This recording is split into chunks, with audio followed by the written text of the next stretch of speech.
Oh, oh, we're back. I think we're on. Hello. Oh, Let me triple check. Where is my thing here? Yeah. We're back on. At least we're back on Twitch. Hey everybody, we're back, and Joe's here, and we can talk to him and each other. yeah. This is all good times. Hmm. Yeah, Yeah. we're talking. We're talking about all of it. We're talking about Mamma Mia. Yeah. Here we go again. Yeah.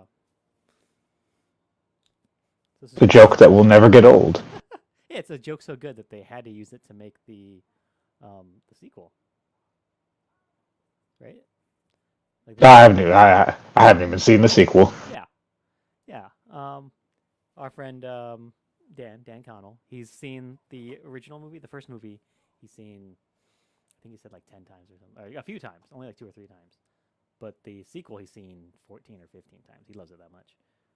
Ooh, Yeah, that's a ringing endorsement. Usually, the sequel is not as beloved yeah. to any particular thing. I think they're having more fun with it, I guess. So that's good. Yeah. So maybe Typically, it's a lot. watch some of that on Boxing Day. Of course, I don't know exactly how Boxing Day works, other than it's the day after Christmas. Uh, Is it the day you just take stuff back? I guess so. Like unboxing, reboxing day, you rebox everything. Or the jokey part of me is like, it's the day where you can return whatever you want, Right? Yeah. but you have to box the person that bought the gift for you Okay. in order to return it back. It's already awkward to have to return gifts that you didn't want.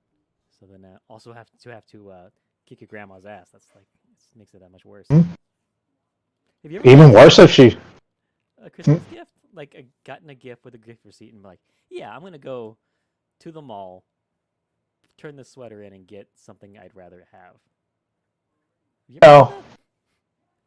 The only time I would ever do it is if it was something I already had. Okay. And like at that point, there would be an acknowledgement right then and there of like, oh shoot, well, and I'd be like, that's super thoughtful that you got it, but I kind of don't need two of a video game. Right. Yeah.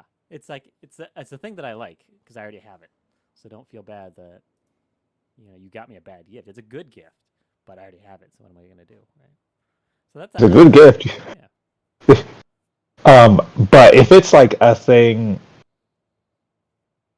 it's gonna have to be something that just has no practical application. Cause like even sweaters and stuff, like I'll maybe I'm weird with clothes, but I'm like, ooh, goody. I could just throw this on as my bum clothes on days where I don't really care as much. It'll get usage. Right. It won't be a beloved object. I mean, sometimes it will be. Like, this shirt was like a Target Christmas gift from a friend, and I'm like, I love this shirt. It's a cool shirt. I'm wear it all the time around the house.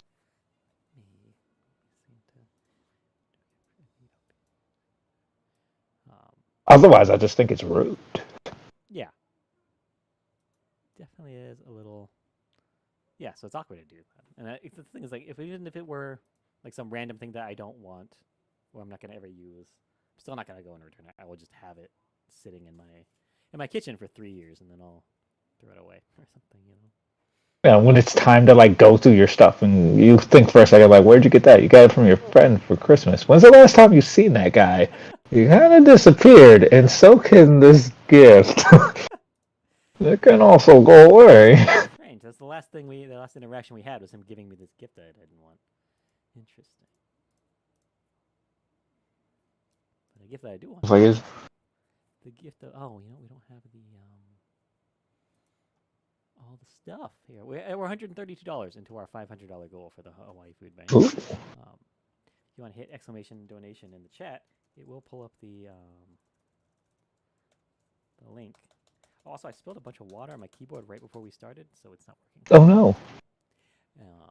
Yeah. So if you're in the chat, do that, but I can't do that for you. So sometimes you have to do things for yourself, and that includes donating to the food bank, the Hawaii Food Bank. Yeah. Or the Cleveland Food Bank. I mean, I don't have someone who's set up for it, but it should be hard to do. It shouldn't be hard to find it. Cleveland Food Bank and just donate. There do be starving people out here. Yeah, everywhere. Yeah. I mean, I'll extend it if you're looking at this from another state and it's where you're at. I mean, consider giving to them as well. Yeah. Really give to anybody. Any charity. This time of year. Any charity. I mean, there's probably maybe look into some of them. I mean, keep on your P's and Q's. Yeah. But generally speaking, any good charity, go ahead and donate to it. Doesn't have to be. Yeah. I would appreciate it if you donate to our fundraiser. Yeah, that's the reason why we're here. Yeah. But if it gets you But to somebody else, that's fine. Mm-hmm. I'm gonna say you're a bad person if you donate to the SPCA or something instead of the people at the Hawaii Food Bank. I mean, I might send the Krampus goons after you, but they're easily bribed. They need excuses to go out. Right. Okay, so Mamma Mia. Your thoughts? First time seeing it. Right. When the music was good, it was good, and then other times I'm like, wow, this is a lot. Right. This is a lot of pop needle drops and a lot of music taken from a particular point of music and time that I don't connect to all the time. And then other times I'm like, oh yeah, I love this song. And then other times I'm like, okay. Yeah, it definitely drags a little bit, and especially in the second act. When there's a lot of duets where it's just one person, so it's not really a duet. It's like a solo. But there's one person singing at somebody else while they're frozen or they're sitting quietly in a chair or something. That is not great for watching.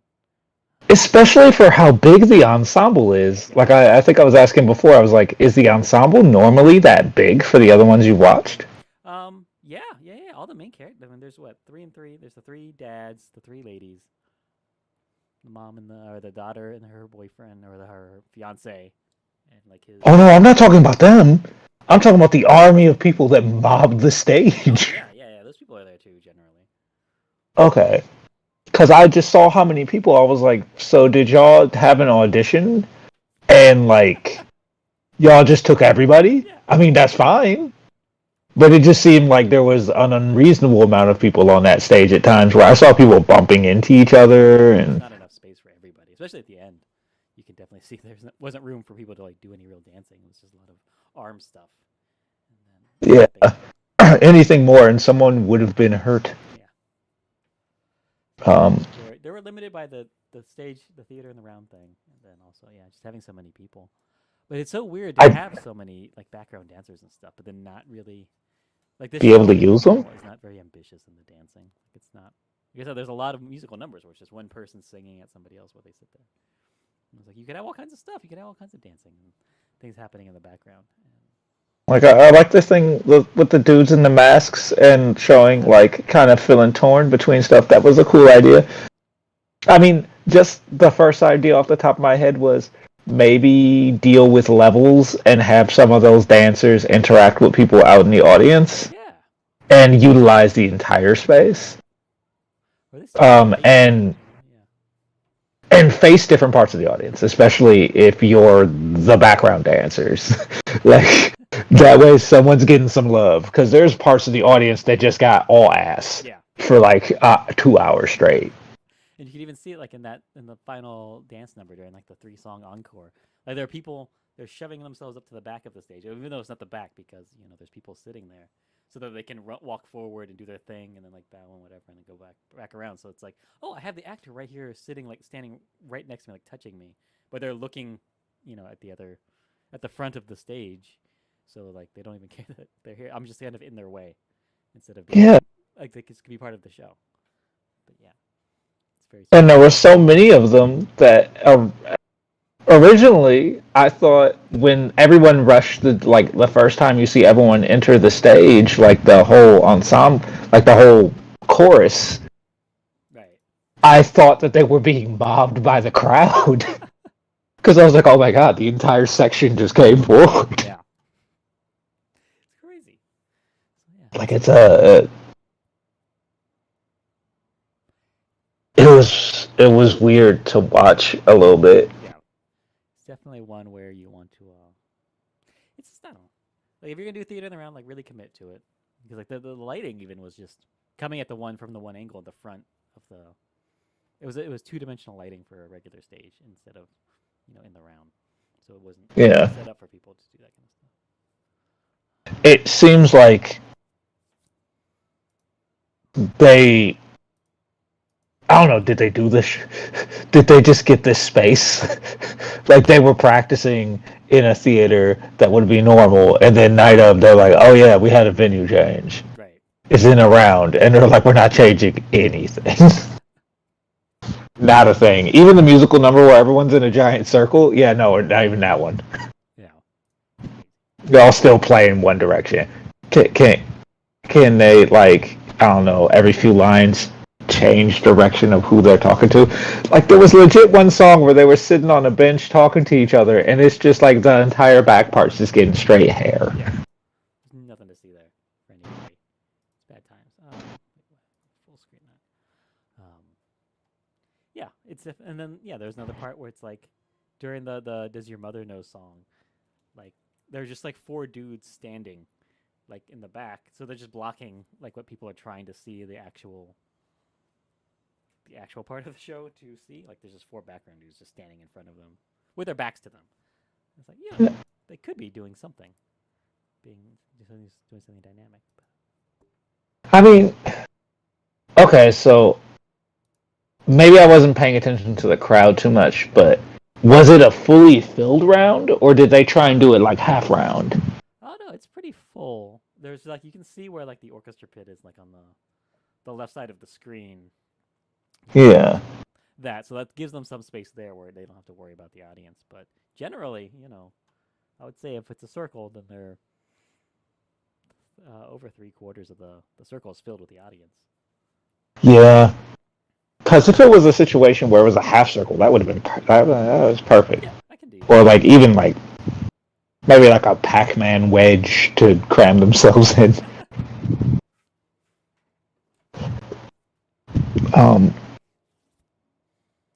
So there was that. Yeah. The round was kind of awkward. And the singing was fine. I had no large issue with it. Like, the performance is fine. I just never seen Mamma Mia before, and I'm afraid of my true thoughts on it because I don't think it's like offensive as it is coming from a perspective of like not knowing what Mamma Mia was before and knowing what the hype is now, and I'm like, oh, my very first thought was, so this is the whitest thing you could partake in without crossing over into like white supremacy. Like any whiter than this, and you're subjugating and colonizing other people. Like that was my thing. Like this is the safest white thing you can partake in media wise. Well, it's ABBA from Sweden or whatever, big 70s disco people, which is all very white stuff, and then they're on a Greek island, all this stuff. Yeah. Yeah. And just the use of opulence, like the upper middle class perspective of like, you want me to relate to these people that fly out to a private island, resort area, right, and have baby daddy issues. Yeah. It's because 20 years ago when they were 20 years old, they were just bumming around Europe, just banging chicks with raw dogging chicks, just Yeah, and I'm sitting there like, maybe I lack empathy. Maybe I'm sitting here just not putting on the fun glasses, and I'm just overthinking it. That's fair. I overthink things. It's a hobby of mine. But it's a real thing, though, especially with this show. Like I've seen 11 productions of Mamma Mia, and there's just been one that had more than one person of color, like in the cast. Just one high school. I think there were I think there were two in this, maybe three. I'm must have Two? not been paying attention. I didn't catch any of them. I thought One of the background people. Yeah. I thought the one of the girls, Oh, one that's of right. the younger girl, Sophia's friend. Nah, I'm bad with names. Yeah, that's right. Yeah. Her friend, and it also looked like her mother's friend. Yeah. Also seemed to be of some ethnicity. Yeah, that's true. You're right. But there So, were multiple people in this one. It just didn't but feel it was two, done on purpose. I don't know. two in the main cast. Yeah. But I think the issue goes beyond like, oh, are there people of color? I just think the content of it just feels like I'm sitting here like, man, if there was a black version of this, the dudes just would have disappeared. This is just to write a letter to get the guy to come home. Like they show up, it's like no one. It's like, yeah, I want my dad to give me away, and I'm sitting there like, good luck, good luck. I don't know if that's a stereotypical stance. It probably kind of is. It's definitely the jokey stance, Yeah. but those were the first things I was thinking of. It's definitely a Was very different experience, though. and not everything has to appeal to every person watching it. I get it. I'll enjoy Man After Midnight. That was my favorite song Yeah. because I just enjoy listening to that song. And I kind of liked how it was used to like explore, like as a device to explore her conversation with each dude. Right. Yeah. It was neat. Yeah. That's the great part of the show. It's like, oh, she's starting. They're all figuring it out now. No, they shouldn't. It's weird it took it so long to figure that out. But yeah, they're all figuring it out. It's all coming to a head. This is a great way to end the first act. It's like, oh, they all are accept that they're their fatherhood in this and want to. And then the second half absolutely dragged. Yeah. At one point, it just felt like a stream of song after song after song, and I'm like, all right, am I missing? Maybe I'm conking out because I'm kind of missing the purpose of these songs. Yeah, so this is the thing: is that it's a jukebox musical, right? So they have the whole point is to fill as many ABBA songs as we can into the show. So like, this is what people are here for.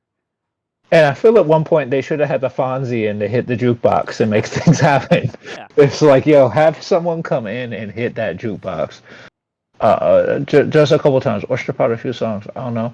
Yeah. Sometimes I kind of felt like the story could have been one act and that would have been okay. But that's just me. Yeah, at the end of that first act, at the end of that night, you're ready for them to have that little farcicalness of them trying to get her. Which one of these guys is gonna actually do the walk her down the street? Which one's the real dad? And all that stuff. But then you have a bunch of other Like, stuff. do the other versions build up in madcapness more, or am I missing something? No. Because if they're all pretty much the same as far as that stuff goes.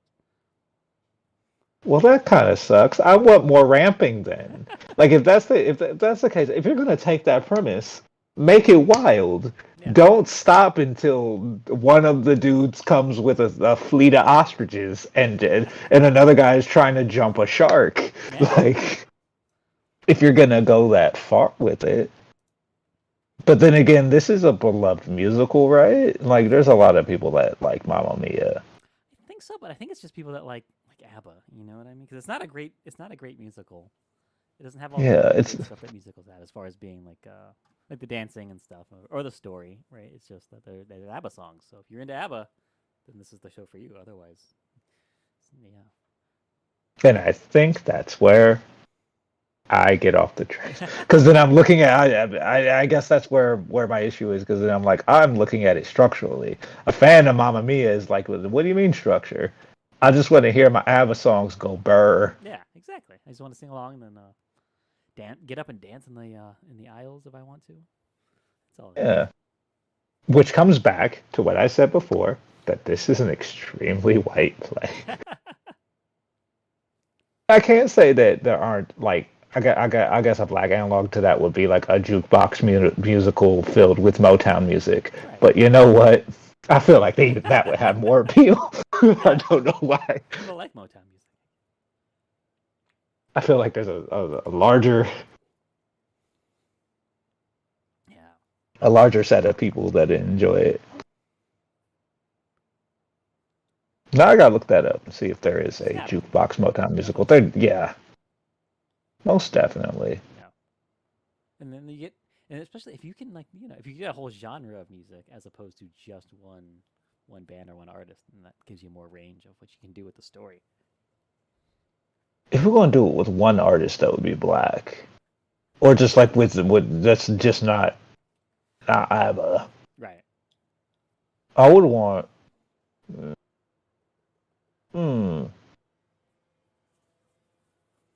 Boys to Men. Oh yeah. The entire Boys to. You know what? You have a really small, like intimate cast to deal with like some of the acapella stuff. Oh, that wouldn't be that bad. Yeah. You could follow the journey of 4 young men that split ways, come back, and you're using Boys to Men music. You could use like even in distance, they could do songs where they're at different parts of the stage and they're showing their different parts of life. Yeah. Yeah. You know what? I think there's room there to have a whole story. I think it could be done. Yeah, it's just making me think of the movie Boys in the Hood, right? I watched that for the first time a couple years ago already during the pandemic. And I've seen Don't Be a Menace so many times that like I can't not see some of those scenes. Yeah. So it's like I'm laughing at very serious things because I remember, oh, this is what that scene in Don't Be a Menace is. Is that the one with the God, it's been forever since I've seen the movie. Is that Do You Want to See a Dead Body, or is that I don't think no, that's whatchamacallit? Stand By Me? Stand By Me or Lean on Me. I can't remember which one's which. No, Boys in the Hood, that's I'm trying to think I'm trying to think of what scene got what's the famous scenes that got satirized in Don't Be a Menace. Just a lot of stuff with like how his dad is like younger than him in Don't Be a Menace. Love that scene. Yeah, it's like the joke about that, and like the guy in the wheelchair being a jackass and stuff like that.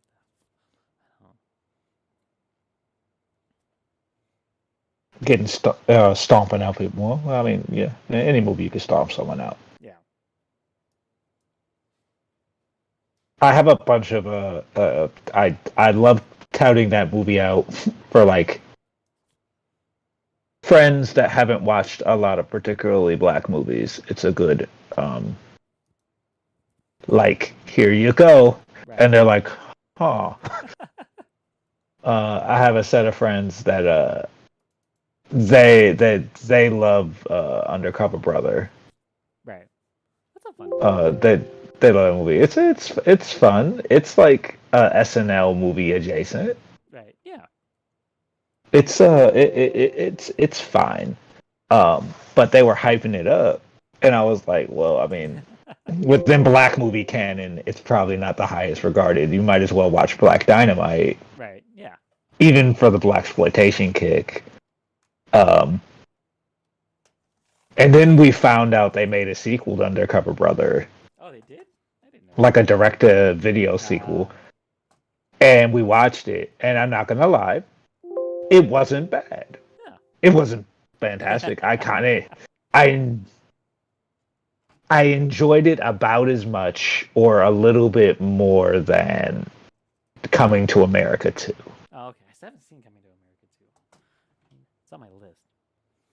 That movie feels like a it doesn't feel like a movie as much as it feels like a TV special. Right. It feels like there's a plot there to get everybody in a place.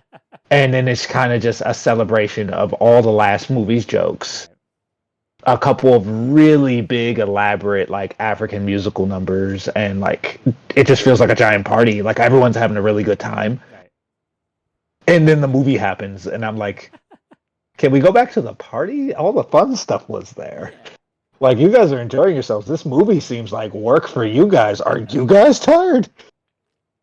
Because your new bit, like the rehash joke, some of the rehash jokes were okay.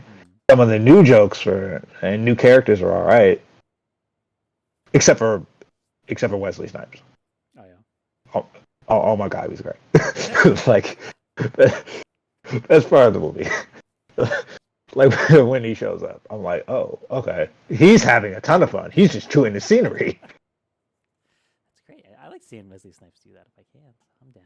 Let me check it out. And James Earl Jones has a lot of fun in it, and then like it just seemed like you want an excuse to bring in all these black actors and do a bunch of bits, and it's fine. Cool. They also verbatim recreate scenes from the last movie with this, so I'm like y'all doing the same. Like this isn't even like it's a comedy thing where the comedy sequel thing where you do the same bit again and it just doesn't work again because you did it already. Right. Mm. But I mean, it's kind of like the show, the Mamma Mia-ness of it, where it's like this is what we're here for. This is just kind of a fan servicey thing. Right?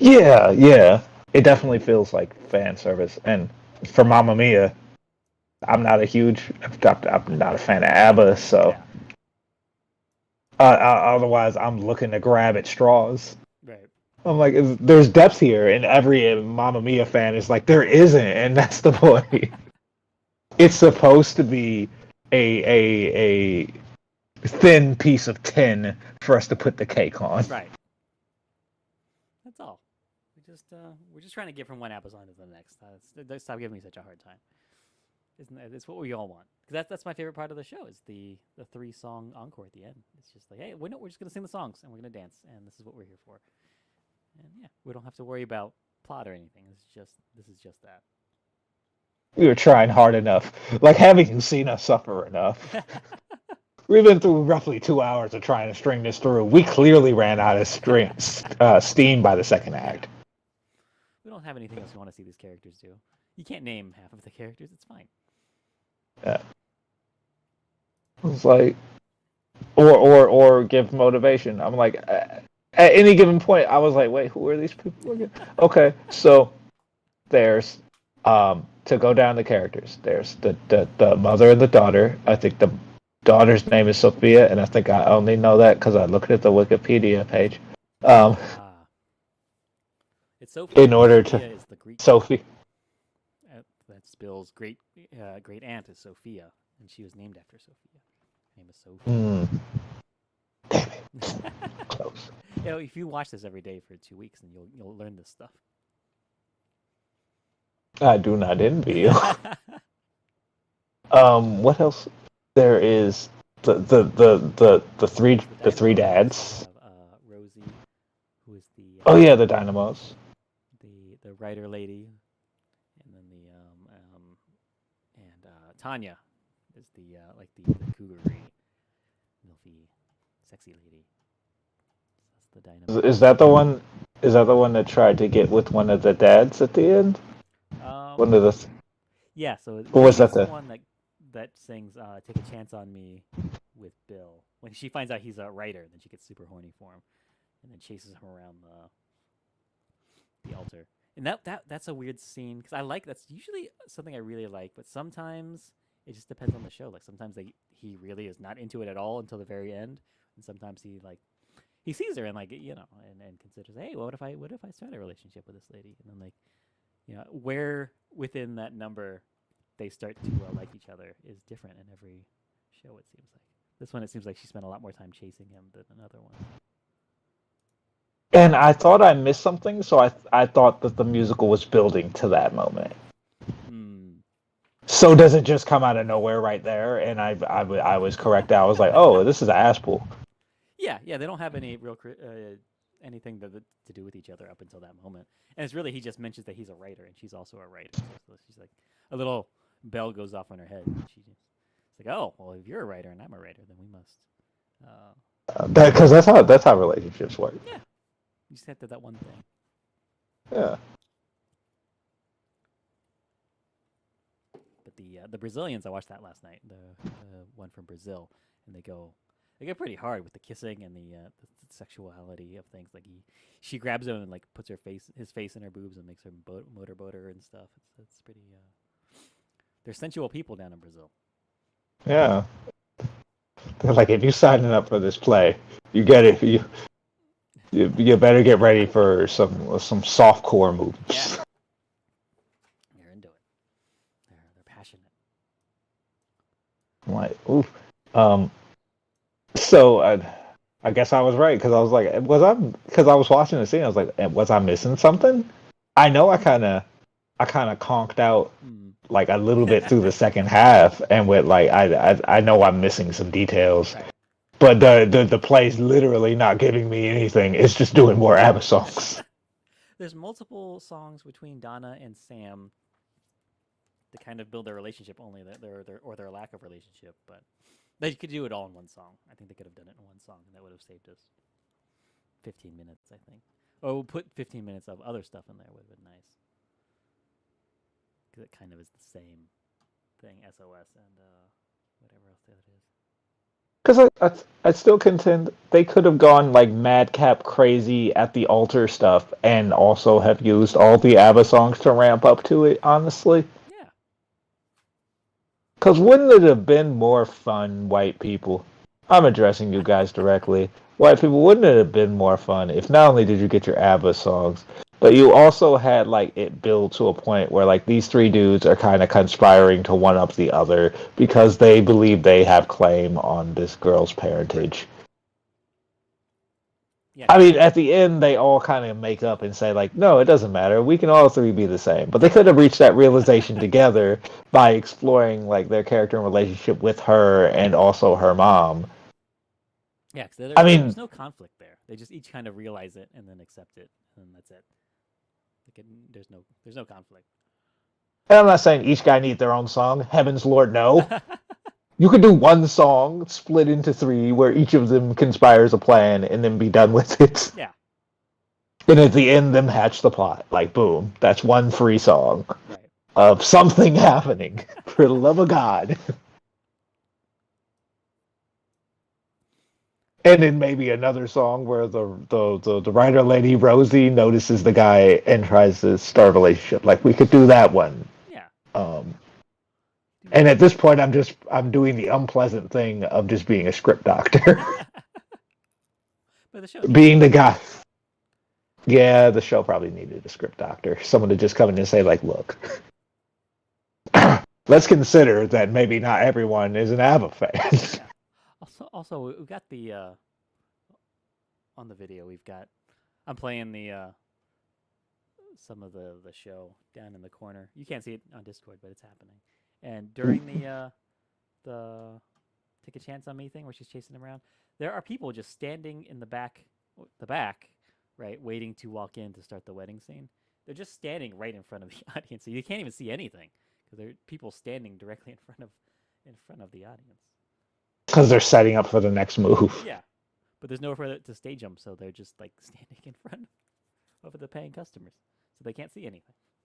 They're just sitting in the dark, looking at people's backs and butts. Mamma mia. I would have went in there going like, oh, it's in the round. This could be some interesting staging. And I'll be looking at straight ass going like, this is some interesting staging. Interesting and good, not synonymous. Yeah, there's a lot of wasted opportunity going on there. I mean, off the cuff, the first thing I would do is probably slash that freaking chorus in half. Or at the very least, if you need sound and volume, keep some of that chorus sitting in the back row. Just have them sit in their seats and sing. Right. Or have them sit like a choir. Yeah. I mean, and have the other ones come to dance. Like during the songs and stuff, during the numbers, you can fill the space with people and have them do stuff. Play to all the different angles and things. Like you have enough people to do it. It's not just a couple. Yeah. And there's so many interesting things you could do. Like, and they almost did it. There was a few times where I was like, oh, you could do a really interesting thing. Because was it when she was being torn back and forth? Right. Of like which the guys with the masks and whatever, like the dream sequence. she runs down a line of people and they all raise their hands and then they kind of just fade away and just walk away. They're like, wait a second, she ran back. You Yeah. you can wrap around each other and do all kinds of cool perspective. No, Yeah, so okay. I've got that up right now, and once again, there's a group of 5 people standing in the back, blocking the view of the audience that are in that just like the shittiest seats. I guess it's just what happens. It's the And underground version of the nosebleeds, I guess. But you're right I behind can the stage. I can only imagine that the director was probably having like mini aneurysms trying to figure out how to even like make this work in the round. Just what you should do is instead of having people stand there, make them walk around and like do something that's relevant to what's going on in the song. You know, You know what? I'm use the convinced the space. staging was done for a normal stage, and the last second they were told they had to do the round. That makes sense. Like I, But there's no set. You know, there's just a bed and some tables every once in a while. some benches. It's straight up chair prop, Yeah. and that's fine. I don't mind minimalness. Not everything needs a big elaborate Yeah. set, and especially Mamma Mia. Like I don't think there's like everyone's wearing normal clothes. Right. Like, that's fine. Yeah, because when there is a set, it's just one building or like a courtyard of a Greek villa. You know, it could be. It doesn't need to have any of that. You know. Yeah, it's like if there's a elaborate staging, like we put a fountain in Yeah. there. I'm like, okay, cool. It even does the water thing. That's neat. That's cool. Um, you can time it for things in the musical, Yeah, that a makes sense. set piece. But like, you don't really need any of that. What you need is for your people not to look at ass the whole time. And I'm sure there was a lot of butt seen that didn't want to be seen. Right.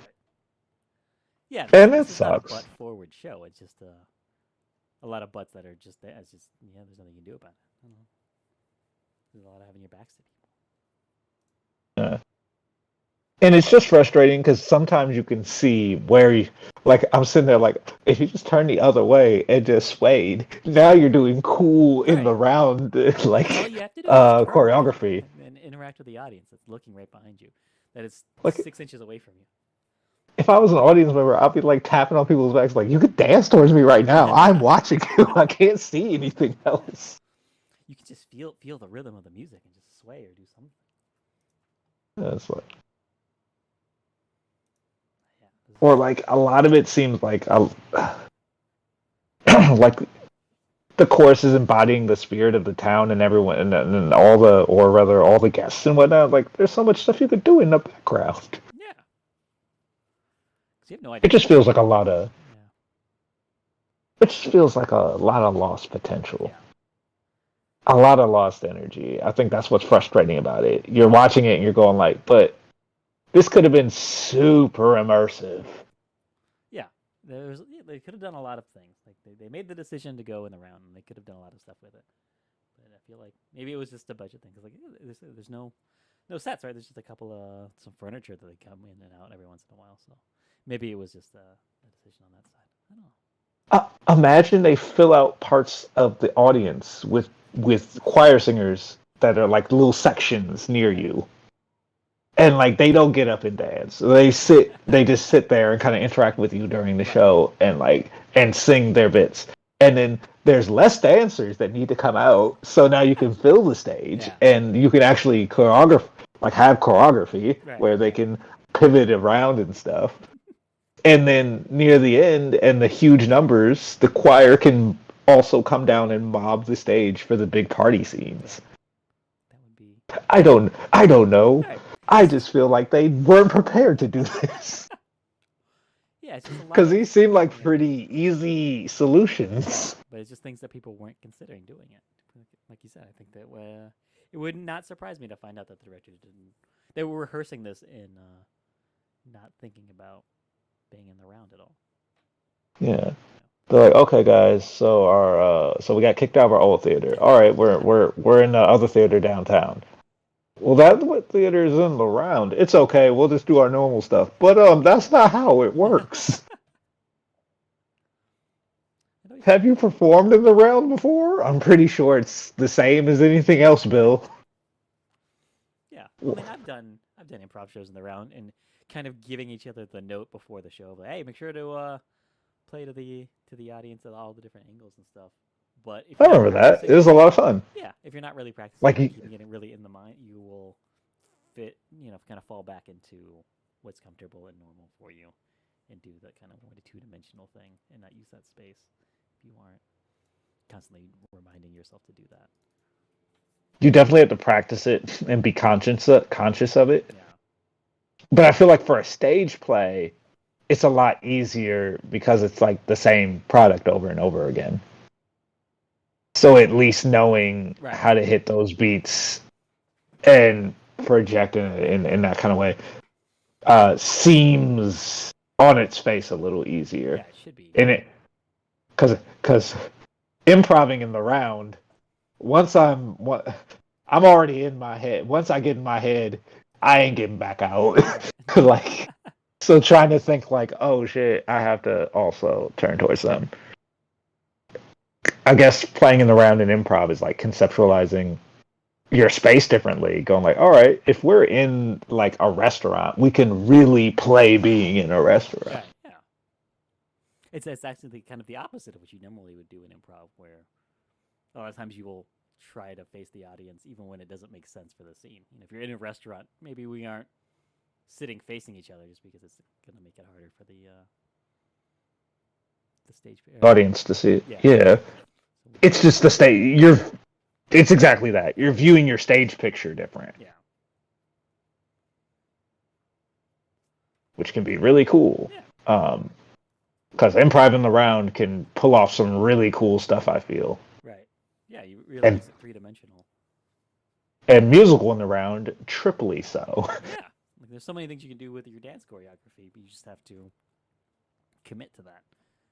It's not... Imagine being like in like the top row and they pull off like some rotating shit. I'm like that. Those images would stick with my head to all time. Like it would be really neat. Yeah, I can imagine setting it up would be difficult, but no more difficult than any other dance choreography. Yeah. You just have to have whoever's in charge of that really try to make use of that space in the right way.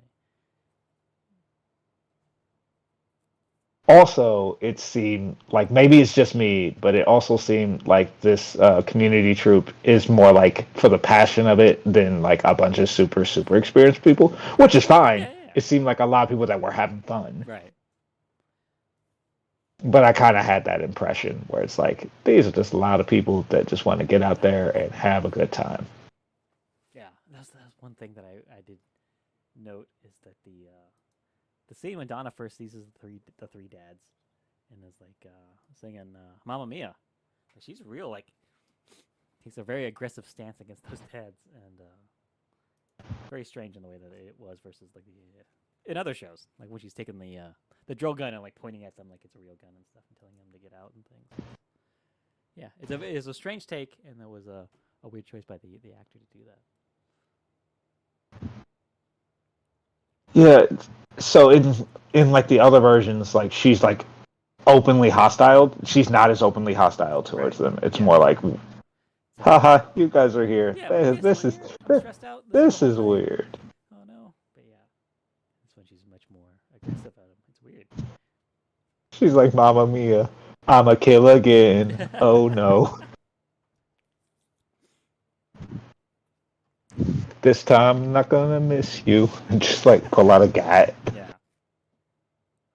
But I feel like that kind of thing, and then some of the other choices that were being made, it's like, yeah, they weren't taking this super serious. Like people, if someone wants to make a weird choice, then they were just going with the flow, and everyone was just having fun, doing what they wanted to do.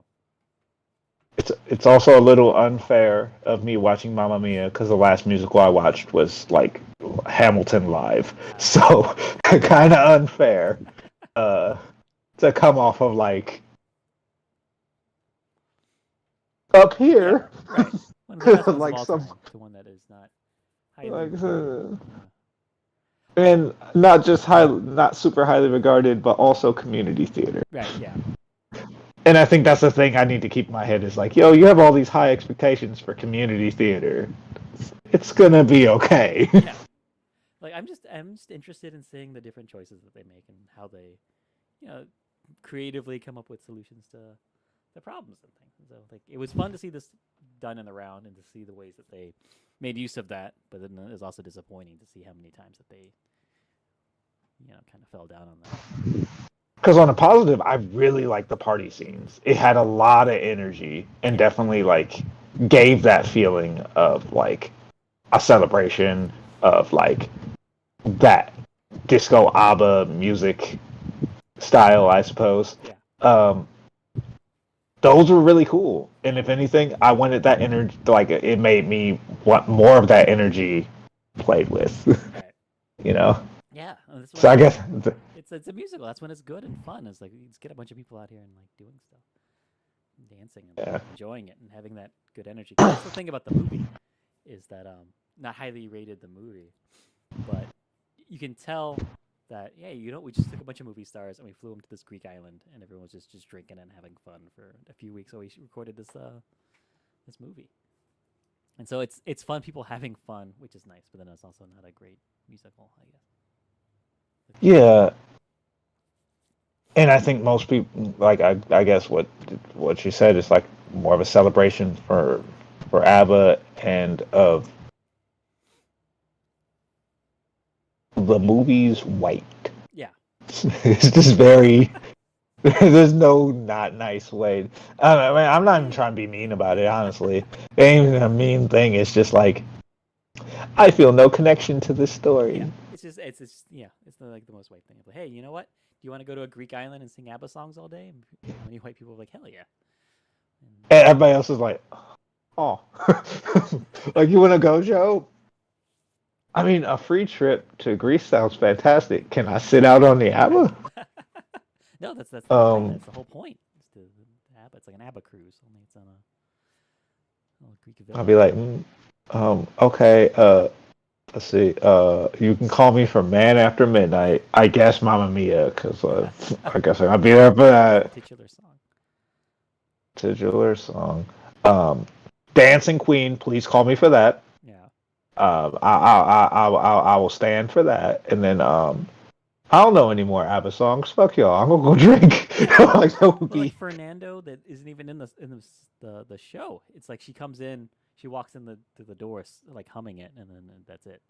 And then also Waterloo is the very last song in the show because it's not even in like the play itself. They're just like, oh, this is a song that's popular, but we couldn't figure out where to stick it, so you just sing it at the end.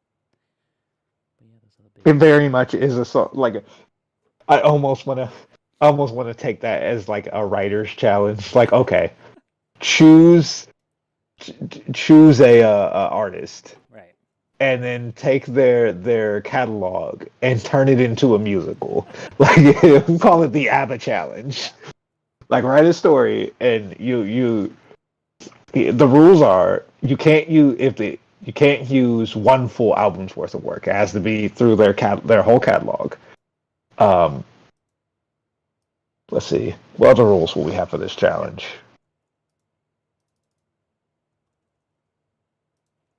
Gotta be across the whole catalog. Gotta be 2-act structure. And rule of threes. We need a third rule. Can't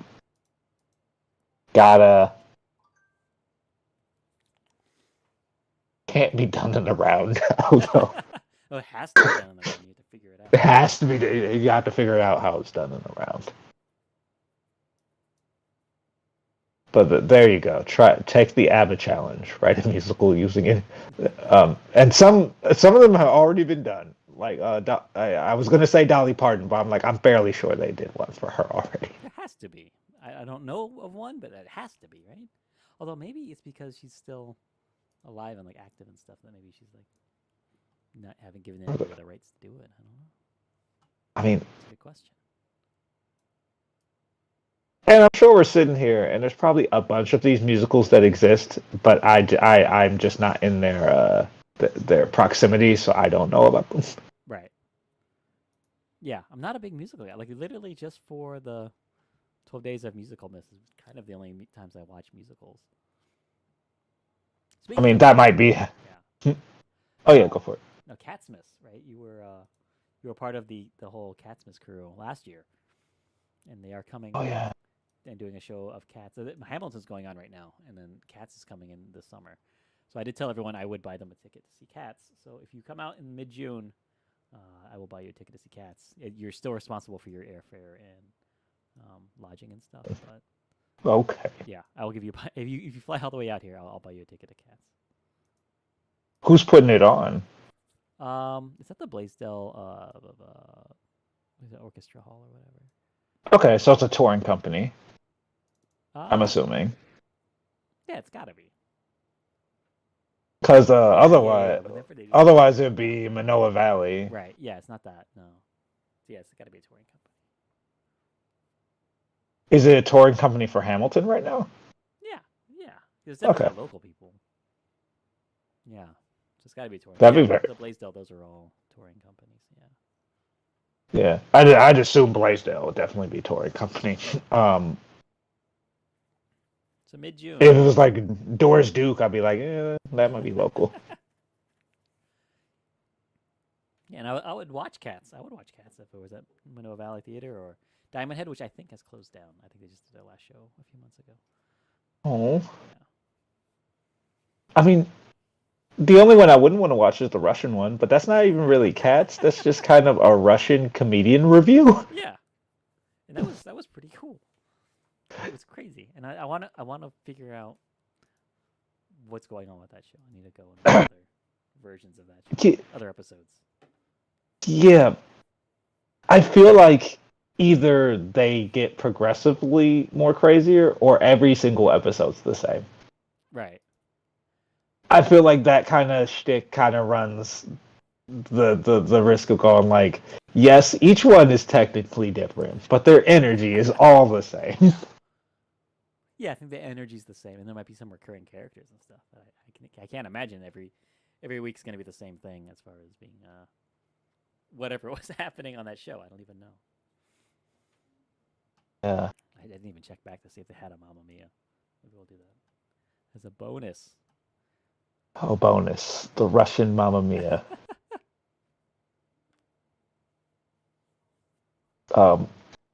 Count me out. That's one adventure I'm not going on. That's fair. I enjoyed the other Cats one I watched. And that was also my first time watching Cats. Yeah, I like Cats, man. I think Cats is my favorite musical. It's just crazy. To watch more. Yeah, I need to watch more musicals. Yeah. I still haven't seen Hamilton. Maybe that'll knock me out of the Cats fandom. May I introduce you to the SpongeBob musical? Oh. I'd watch that. Actually, from what I know about the SpongeBob musical, the history of it was really cool. Because instead of them doing the Disney on Ice thing where they put everybody in suits, Right. everyone wears like more normal clothes. So SpongeBob is just like a dude wearing the suspenders and stuff. He's not dressed like a giant yellow sponge. Oh, is he painted yellow, or is he just a guy in a? I think he has like little yellow face paint, but it seems more like a craft aesthetic. Right. Than it is like, oh, this is like it's a representation of SpongeBob with those mannerisms, that boundless optimism and giggle. And the fun thing about the show is all of the set design and costume design for like bigger undersea life and vehicles and all the stuff that's in that world has more of like a handmade art feel. Cool. So everything I is like that. I love that. so it's kind of like, think of a more do-it-yourself version of the elaborate designs of the Lion King. Okay. Right. Because the stage Lion King is famous for having like all those giant puppets. Right. Yeah. Those are really cool. But then And like the giant body prosthetic things that they use to move around as the animals. Imagine that, but everything looks like it's like do-it-yourself, handmade, crafty style. Right, found items and things. That's cool. It kind of Yeah. that old school like Nickelodeon or MTV like Clubhouse sort of. That's what I'm imagining. Yeah. Kind of stuff. I haven't seen the musical, but I heard that about the musical and saw a few numbers on YouTube. And I was like, you know what? I'll pay money to watch this. Cool. that seems pretty cool. Wonder if we can. What if they did a whole bunch of high school versions of that that we can try doing? SpongeBob, 12 days of SpongeBob, Sponge. Ooh, What was it? SpongeBobamus. SpongeBobness, Miss. Uh, the other musical I would suggest is Hades Town, but that's like also in touring mode right now too. So Still one of my favorite jokes ever put into a sketch was that time that it was about Hades, but not the god of the underworld, the other Hades. Hades nuts. Hades. I was like thinking for a second. I was like, oh god, no. Stuff like that makes me wanna. That's one of the things I miss doing fun things with live performance. So maybe one day I'll get on a stage again. But there's so much stuff Write a that sucks sketch. about it that I'm like, I'm alright. I mean, there's putting together the show. Right. There's practicing the show. There's dealing with the video. Yeah. So many headaches. Yeah. But performing is pretty fun. Yeah. Actually, the actual stage time is great. But then there's a lot of other things going on, especially because I don't have friends now that are like doing stuff. So I have to either get in with a group or create my own group from scratch. It's like it's a whole thing. I'm like almost 40. I don't know. I was like, I would say, well, I guess you could start like filming sketches. But it's like, wait, you need people to film this. Yeah. So it's like I have to figure out some place to go to meet people that want to do that kind of stuff that I want to spend time with. The only other thing you could do there is create a format that works off of as few people and resources as possible. That's just done by you. Yeah. And that can sometimes be incredibly easy. And other times you're just sitting there for a year going like, I still haven't figured it out. I don't know what works for me for that. Yeah. It still takes a lot of time to find your voice in with that, and then also just to do it, right? So, Yeah. I don't know. And for it to look natural and organic and like proper in that way. Because some people do that single format really well. Like, was it Inside? I don't know. That Bo Burnham special. Oh, okay. Like, really good Netflix special. I don't know if you ever saw it. No, I haven't watched it. But Yeah. I feel like it's a young man's game. It is. You have the energy and the desire to really rub it in someone's face. That's kind of what. That's been the biggest motivator for me, I think, creatively. So I'm going to show somebody that this is what they think. That's what they get for not believing in me. I have to have that. Show you. It's like, no, like you were talking about the Hades sketch. I was like, wait a second, what Hades sketch? Like, wait, no, I wrote a Greek god sketch. Yeah, that was your sketch. I think I just crammed that joke in there because I needed it to be there. Yeah. I was like, wait a second, I don't remember putting it, because I was sitting there, I was like, I should have fell into your joke, but instead my brain was like, I don't remember putting that Hades in there. I slipped it in when you weren't looking. I was like, damn, it should have been there too. That's the fucked up thing is that jokes has all the business of being in that sketch. Like I'm sitting here angry, like actually upset, going like, man, it was right there. Yeah.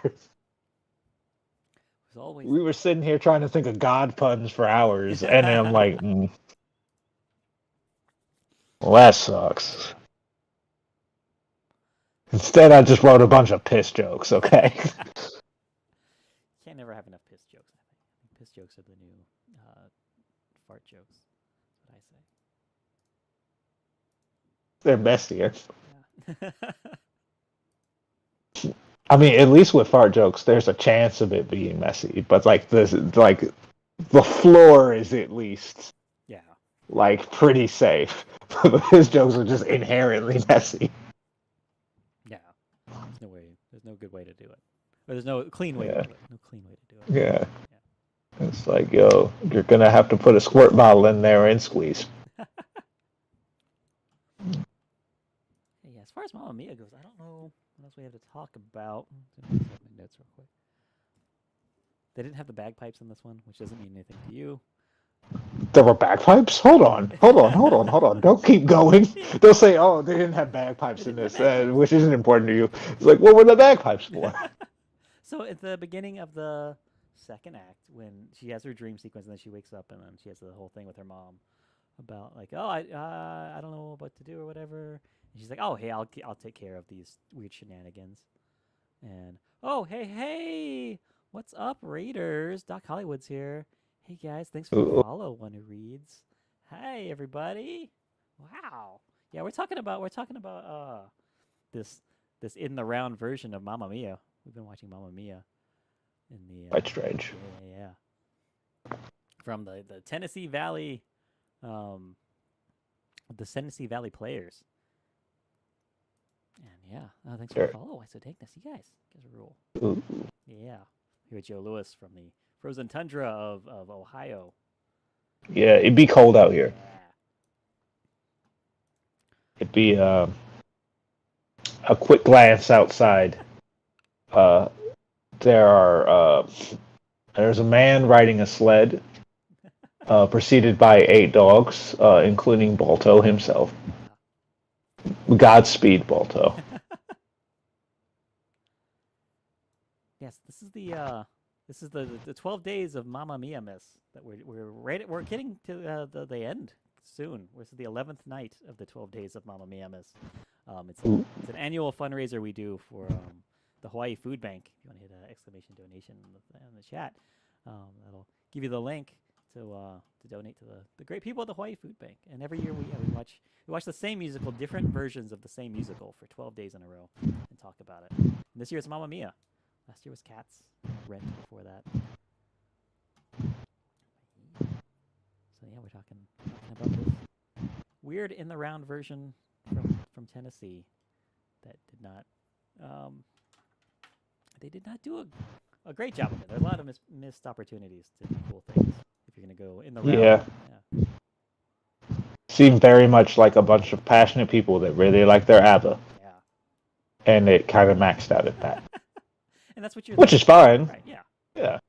Yeah. And it's like yeah, we did the movie the first night. Yeah, that was my introduction to ABBA. So that's kind of it helps me understand what's going on because a lot of times in the musicals, especially these community theater productions, it gets kind of hard to see what's going on sometimes. Yeah, that's kind of how I felt. I was like, into the second half, I was like, it feels like the major conflict has been explained and that we should get to it. And then I look at the timestamp and I'm like, so there's an entire half of this. What else is going to... It feels like we're ready to head into the end, guys. There's more movie? Okay. Yeah. And then proceed 45 minutes to an hour of a whole lot of nothing. It really drags in the second act. Because the first half set up everything. It's like by the end of the second half, I was like, oh, it's going to be like this crazy madcap thing. I was actually excited. And then I just got so disengaged. Where I'm like, oh, you guys had me. Yeah. I wanted to see the folly of man as they're all like, no, I'm the dad. Actually, I'm the dad. Now get out of here. While I do dad stuff. But no, they all just accepted that they're all 1/3 of the dad. I'm the British posh dad, and I'm the beach bum dad, and I'm the gay dad. I'm like, okay. Need more gay dads. Awesome. Yeah, I was afraid being from Tennessee that this one would leave out the gay part with Harry Headbanger, because they did that in a different one that I watched. They just completely omitted the fact that he was a gay character. You know what I enjoyed? His outfit at the end with the hat. He had like he looked like a southern dandy. And I was there for it. I was like, okay, I like his outfit. It's fun. He's dressed to impress.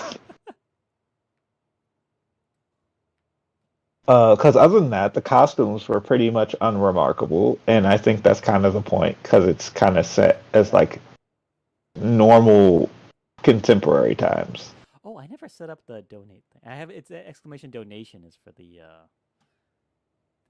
fundraiser. Sorry, I still new to all the Stream Elements stuff. I think I have a bunch of stuff in there that's active that I never actually did anything with. I need to fix that. But yeah, exclamation donation, Doc. If you want to donate to the fundraiser, see the fundraiser link. My bad. We're doing Do donation it. with no S. I would put it in the chat personally, but like I was telling Joe that I spilled a bunch of water on my keyboard right before we started streaming, so I can't do anything. Like, can I do that? Probably in the chat. You're not in. You're on Discord with me right now, Joe, so you can't do anything unless you go to Twitch. Oh no, I can't do nothing. Yeah, I'm not in Twitch.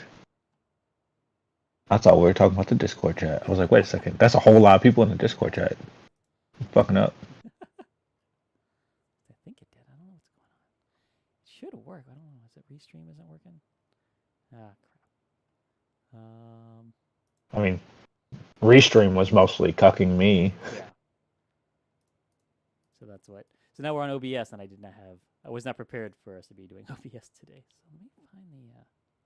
Yeah. Thanks for being here. Thanks for rating. It's really cool of you. You guys are the best. Yeah. Trying to find Do I know any of you guys?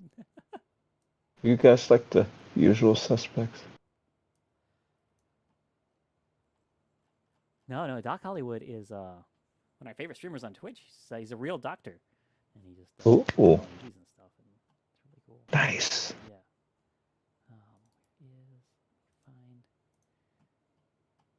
There's gotta be a way for me to get this into the. Ooh.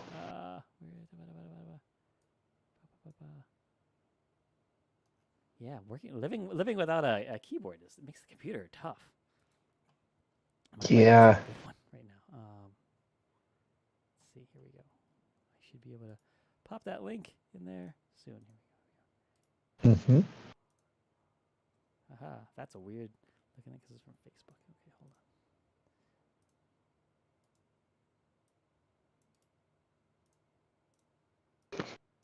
on. Aha. There. Wait, so what's... I copied and pasted it straight into the chat. That wasn't that hard. Got it. Okay. Yeah, and thanks for following Discount Seth Rogen. Thank you. Oh, thank you. What's the... So what's the final night going to be again? So the final night, what are we talking about tomorrow night? It's with Chad and Rory, who I usually stream with on Monday nights. They are both going to be on tomorrow night because it's Christmas Eve, and they are using it as an excuse not to go do family stuff. I've frequently used comedy as an excuse to get out of, or comedy-adjacent things as an excuse to get out of obligations that would otherwise make me uncomfortable. And performances and things, yeah. It's like, oh, I have a show that night. I wish I could. Yeah. Oh, I wish I could do something, but I'm gonna be in the show. Joe, you're running door? No, I'm in the show. In the show, yeah. It's the Midvale Mill Street Theater. That's what we're covering tomorrow night. I haven't watched it yet. Midvale. Yeah, I don't even know where that is. Who knows? It will also be in the round. Yeah. You'll see the round done right. Yeah. Because if you're just tuning into the stream, there was a whole lot of me bitching about the round and how it was done in a disappointing manner. Oh, thanks for the donation, Doc. You didn't do that. That's awesome of you, though. Thanks so much.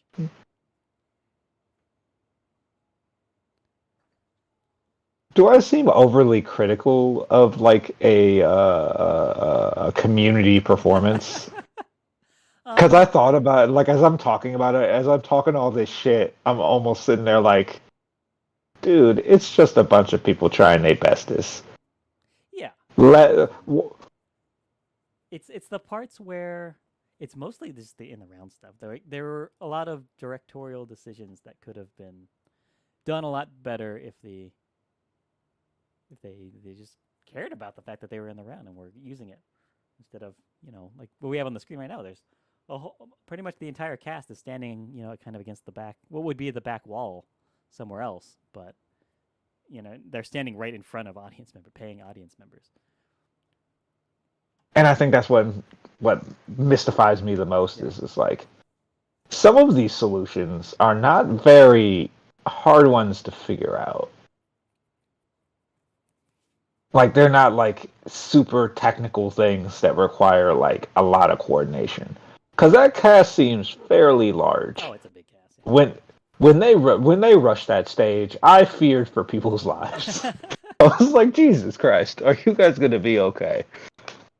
Like there were certain parts where people were bumping into each other, and I couldn't tell if that was on purpose or because that was like the tenor of the scene is for people to act confused and running on the scene, or if it was because they literally didn't plan to run into each other. Yeah, I think they weren't rehearsing in the space probably. Yeah. You see during the big three song encore at the end, there's just not enough space for everybody, so you don't really get to do much. But everyone is facing, like I said, the front of the audience, and not the 3/4 of the audience that are just looking at their dark backs. In this case, I think the simplest explanation is the one to go with. Yeah, but you They, look at they just weren't ready. Yeah, you look at everybody dancing, and that are in the chorus. They're all having a good time, right? Yeah. It's good. There's a whole lot of hand waving and clapping, and not a lot of coordinated movement. Yeah, but they're having fun. It just made me opine for like, you guys could have done like as a performer, like speaking as a performer, I would have just loved to be like the one guy sitting in the room is like, yo, it seems kind of I'm getting anxiety being on the stage with all these people, and I'm not trying to like get gut checked in the middle of this big musical number. Can I just sit in the back and sing? Yeah. Like I'm kind of like a B-lister. I'm just filling it out anyway. Like anywhere I sing is just gonna help generate more sound to the center, right? Yeah. So let's do that. I'm gonna sit next to this couple and engage them while they get a face full of ass, because that's what you're giving them right now. Yeah, because everybody's sitting down too, so you can't. It's right there at ass level. Except at the end when everyone's standing up. But yeah. Because that's the thing that also gets me is like just all the shots like you can see around the entire round where people get where it's almost strategic ass. Yeah. The one show where it's like, oh, no matter where you're sitting. Imagine you get like floor seats. It's like, oh, it's in the round. We'll be like right in the shit, and it's like you're sitting next to your sweetie and going like, yeah, we are right in the shit, aren't we? That one actor couldn't hold it in. He farted it right in my fucking face. I was like, oh. No. You ever crop dust an audience when you're running up to the stage? I don't know if I've done that. No, I haven't. Wait, maybe? No, I don't think I have. I think I'm too I think my bowels are too self-conscious. Yeah, I don't think I've farted during a performance at all. Yeah, I think I'm too conscious of what's going on. My body would just put that shit on lock. Go like, no, because if we do a little toot, it's going to be more than that. You're going to have to deal with that. Yeah. So you got to go to the bathroom and everything before you get up on that stage. So you're all empty down there. You should be, because you don't want to have to go in the middle. You're going to be up here for 2.5 hours. Prop dusting. And the people behind you are just saying, "Ha, the best seats in town." Oh. Yeah, I think. Go to the theater, they say. High class, they say. The peak of art. Right. Yeah, it is art. This is community art, and it's beautiful for what it is. Mm-hmm. Yeah. And there's passion on display, and there's a lot of people that are really, really digging and feeling that music. Yeah, and they've got. You can see on the screen. There's a wide range of ages of people that are. They didn't tell anyone, hey, you can't be in the chorus dancing if you're too old or too whatever. Like everybody's there. I mean, there's only except the two people of color, but aside from that, that's just in rural Tennessee, I'm sure. Yeah, it's like access to like who lives there. Yeah. But it was definitely a clear, like, I did enjoy the body diversity and age diversity. Yeah. That was actually a definite plus. Where I'm like, yo, anybody can do theater. Well, not anybody. Like if you got stage fright and stuff like, but the idea of like there's a certain look of person for doing theater, Right. I think, is something I would actively push that back on. Yeah, that's the good thing about this show in particular is that it's they have the three older ladies, right, and then there's like the daughter and her friends and stuff. But it's like you get that range of people that because really this is Donna's movie and story more than anything else. Yeah, like I originally, it took me reading the wiki to find out what was even happening with Sophie at the end. I was like, wait a second. They called her up the wedding. Right. Oh yeah. Conking out again. It's like, oh, she's not ready to get wed, and they're like, oh, well, we don't want to waste a perfectly good wedding preparation. Right.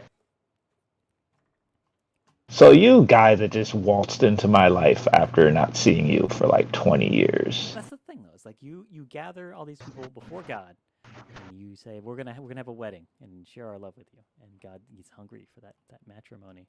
So Yeah, you can't call someone will pay. Yeah, you can't call it off. You'll face the wrath of God. So somebody's getting married, no matter what. If you start God wedding, comes down himself. You start the ceremony. You have to end it. With like God comes down to this Greek island and is like, "Do you want to know how Atlantis was made? Exactly. Fuck around and find out." And this is how Atlantis was made. I sunk an island before because they couldn't consummate the bitch. You best to do this today. Because that's what God loves more than anything else. It's a good wedding. So don't take it away from him, or you'll be cast into the sea like the Atlanteans. He enjoys. I feel like it's not even like the wedding procession. He wants the wedding cake. Right. It's the best part. And like you get extra smoke just on site if you don't bring cassata cake. Because what kind of heathen doesn't have cassata cake at a good wedding? I don't even know what that is. What is cassata cake? It's that it's like strawberry. It has like the strawberry whip topping. So it's like a layer of strawberry with syrup, lots of whipped topping in between the layers of cake. Okay, Doc, thanks for joining us tonight, and thank you for the information. That's really cool. Have a good working for the next 3 days doing the Lord's work as a doctor, man. That's really cool. Yeah. Have some cassata cake. Yeah, have some cassata cake. Dream of sweet things, and yeah, thank you so much for being here. It's good to see you. Yeah. Good to see you, my friend. All right. Yeah, because you didn't have that kind of cake at your wedding, Joe. I remember distinctly. But that's because we went after your wedding on the beach. We just went to a restaurant. It wasn't like which is I did a similar thing. I got married just on the beach with a very small group of people, and just go to a nice restaurant, have a nice dinner, and just call it a day. Yeah, I mean, we had $1,000 or whatever people do with their weddings. I mean, I really enjoyed it because like it was way better than trying to put on an organized wedding. Because a couple months ago, me and my wife, we had to help a friend get married with 3 weeks' notice, and put on a full wedding. Right. And it was Heather is a specially built person, Right. because she was able to pull off pulling a wedding out of 3 weeks. Yeah, that takes a lot of. She did the wedding planning thing. I officiated. I put together like the breakdown of the day itself and helped corral people around and was like the voice of like, yo, this is what needs to get done today. Right. But she was very much the back end of making sure all that stuff was set up. Yeah, that takes a lot. So we were doing it because like one of our friends, their best friend, came from like Italy and was like, yo, this is the only we only have this window of time, and she's the only person that we absolutely want at our wedding, so we have to do it within this time. So she found like a really good venue. We had to put together like a potluck dinner. So we like had to conscript people because at first we made a Facebook event and said like, yo, this is gonna be a wedding. It's gonna be a potluck. So bring like things based off these criteria. And we found out very quickly most people were gonna bring cookies and chips because most people are trash. Right. And that's coming from me, who, if I was in their position, I would have done the same. So she had to contact most of the, like, 90% of the list and go like, okay, what are you bringing? Right. And they're like, oh, we're bringing something. We asked you to post it on the page. What are you bringing? It was like, oh, I'm bringing napkins. We already got napkins. I don't know what to bring. If you don't know what to bring, you can send me $20. We can make use of it. And she got that shit together, and it went down well. It was just very stressful. I don't wish it. I wish it on my enemies, right, but I don't wish it on my friends. Yeah, they must be close friends. I have a very small group of people that I would do something like that for. Oh yeah, really good friend. It was worth it. Like it was a ton of fun executing it. I had a blast, but I got to do the Princess Bride bit for it, and that was fun. That's great.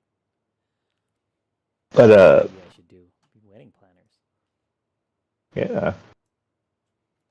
I mean, I feel like wedding planning in Hawaii would be a lucrative business. Oh yeah. I mean, you'd have to go big with them, but I mean, you can go big, or you can also try and plan like smaller ones and like help coordinate like events to do afterwards for elopements. Yeah, 'cause that is what we did. We actually just found a website that was like Cheap Weddings Maui or something. And like the guy was like, "Hey, give me $2,000 and I'll get the permit for the beach and the officiant and whatever, and someone to play some music, and then it was done in a couple of hours." We got a permit. We just went to the beach. Yeah, if anybody asks, we're not getting married. This is not a wedding. Yeah, we're just taking some pictures. This is a bunch of friends meeting on the beach. We're gonna have a duel in the water. Nobody's. I mean, I think after that, like the big thing was we did one of those like dinner cruises, and then we found out, to me and Heather's shock, that it was one of those luau dinner cruises. Well, yeah, I mean, if you're going to do a dinner cruise in Hawaii, there's going to be a luau element to it, at least. Yeah, and with the dancing and stuff, and it was like, it was fun, yeah, but it felt like it was cultural wise, for me, it felt like, oh, this is something like a white owned company, and they're using a script that was written in the 70s. Right. And I was watching the dancers, and it looked like all spirit was out of their eyes. Like, these are people picking up checks. And it's like, it's fine. Like, I appreciate the artistry. I don't fault any of the performers. At all. Right. They're just doing their bestest. Yeah, they're just making some bucks. But yeah, that's the weird thing about the Hawaiian culture and how much of it exists, but it still exists longer than it generally would in a colonial kind of environment. But it's because it's been monetized and turned into this postcard kind of thing. Yeah, so it doesn't even it feels icky to interact with.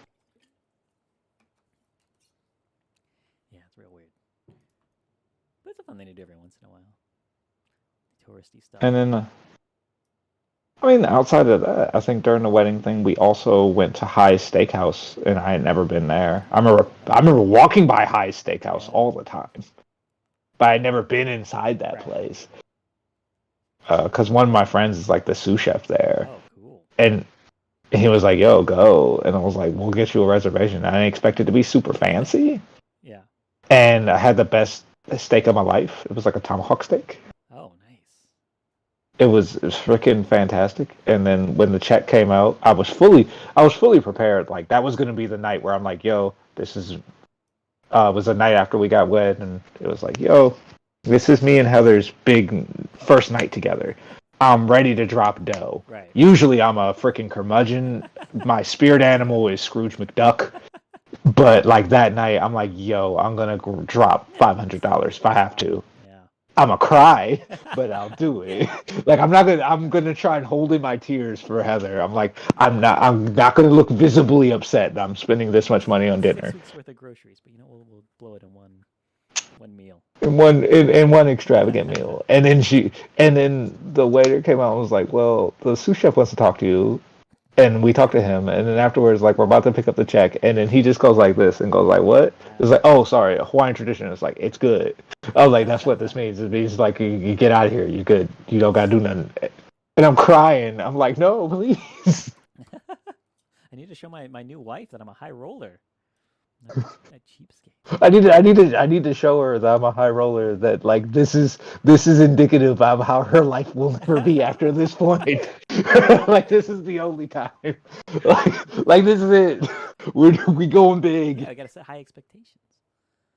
But also, that's also a baller thing of being like, yeah, I know the guys in the back. They're gonna comp our meal because I'm so cool. I mean, that is definitely what it felt like. And he's like one of the friends of like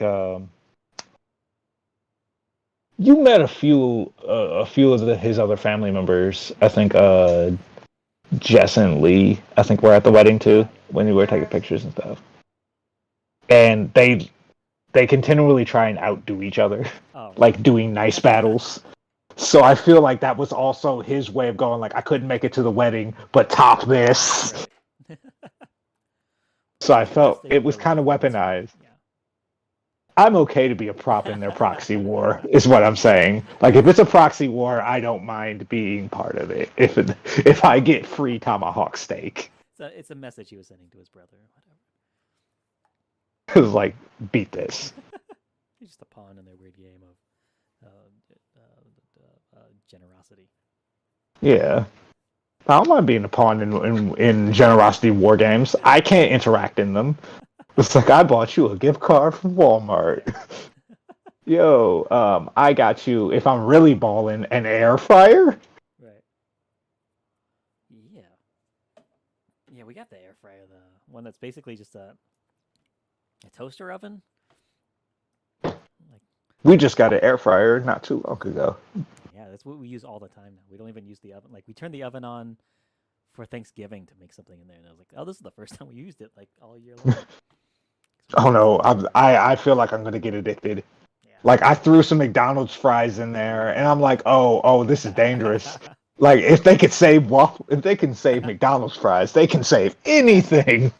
As a young man, I worked at McDonald's, and they had a saying that the best fries in the world are McDonald's fries when they're hot, and the worst fries in the world are McDonald's fries when they're cold, and they're not raw. This is true. Yeah. And air fried McDonald's fries are like not that bad because they turn crispity crunchy. Yeah. And I love crispity crunchy shoestring fries. It's the best. It's got to be the best one if you had to pick. I think it is. I don't know. I like seasoned fries, Yeah. and also we're almost like- taking out all. We're also taking out like entire categories, like waffle fries and curly fries. Right. The thing is, like, 'Cause waffle- and curly fries when they're not seasoned, I don't think are as good as shoestring fries. Oh no, the secret to those fries are seasoned because I think part of it is because they're so big. Right. Otherwise, it just tastes like a mass of potato in your mouth. Because you get that less of that the surface area to fluffy potato insides. The ratio is wrong, I think, on the bigger fries. Like at least with shoestring fries, you really don't need to season those. Yeah. Like they're in and done.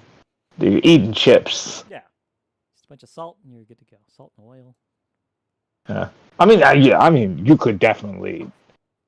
No fry would say no to some good seasoning to get. So, people at home, after you watch Mamma Mia, get some McDonald's fries. Yeah. Put them in your air fryer. Yeah, take them home, put them in, eat some of them, and put them in the fridge Yeah. overnight. And then put them in your air fryer. Yeah. And then get a nice metal bowl, whatever your mixing bowl is. Toss them in there, and get your favorite spices. Yeah. Treat Get yourself. some Tony Chachere's, man. That's the way to go. Tony Chachery's Get your favorite. seasoning salt. Cajun seasoning. Ooh, Yeah. is that Hawaii exclusive? No. I think it's from. I assume it's since it's Cajun seasoning that it's from Louisiana, but I don't know. Because I've never heard of Tony Chachery's. Yeah. See if my keyboard's working. Nope. Look it up yourselves, everybody. I can't do anything. Look up Tony Chachery's. Yeah. Look for it in the spice rack at your local grocery store. Mm. Yum yum. Yeah. Okay, Joe. I think. But it is. Yeah, it's late for you. I mean, what time is it over there? Yeah. Oh yeah. I was gonna say like. 3 I was o'clock. gonna say. It's 1:19. 19. Yeah, it's already tomorrow. It's already Christmas Eve. You have to- Oh, it's Christmas. right? I can hear Santa's balls outside. Balls. His jingly balls. His jingly balls. You know Christmas is near when you hear his jingle balls from the rear. Yeah, that's where he keeps them. That is what they say, right? Yeah. No? That's what the, No. the Christmas Carol Yeah. is. Santa's jingle balls from the rear. I think that was a Bing Crosby song. Yeah. Yeah. So it's. Uh, I think we're going to raid. Who's still up at this time of day? This is the thing is like when we do our streams here, like it's 1 o'clock in the morning, on the East Coast, so nobody's still streaming out there that I follow. But Goat versus Fish, he's still on. We're gonna raid Goat versus Fish. Do you have anything you want to say to the internet before we say good night, Joe? let's see. Drink your water. Yeah. Take your meds. Stay warm. Those are all important things. Stay warm. Stay warm. Stay hydrated. Especially if you're on my side of the pond. Yeah. Please stay warm, for the love of God. Don't go outside. Don't drive. Yeah. Stay inside with If you were, there's literal like in Ohio, there's literal weather advisories of blizzard storms. Yeah. So like, don't It's not worth don't it. do it. Yeah. It's like and enjoy your holidays with your family, your friends, your found family, your not found family. A squirrel, a raccoon, and a small child with unusual strength that you found in the woods. Yeah. Enjoy that. Oh, yeah. Go on an It's all adventure part of the in that Christmas case. spirit. If you want to get away from your family for a little bit tomorrow night, just jump on stream with me. For the Yeah. final night of Mamma Mia Miss. 12 nights, 12 days of Mamma Mia Miss. That's the last night. Yeah.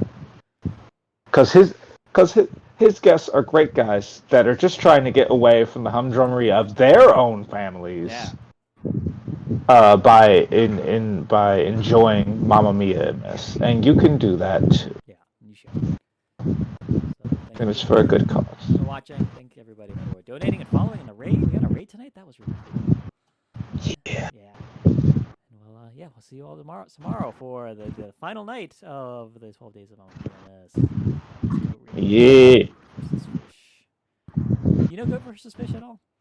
He's an insane person that's on Twitch where he basically just asks if you like goats or fish, or if you it's a goat versus fish. You have to pick one, and then now we're rating him. It's very strange because all he says is goat versus fish or celebration. He's got like a 10-word vocabulary. It's very weird. Does he play games while doing it, I think so. or he just has a picture on the screen that says goat or fish? Yeah.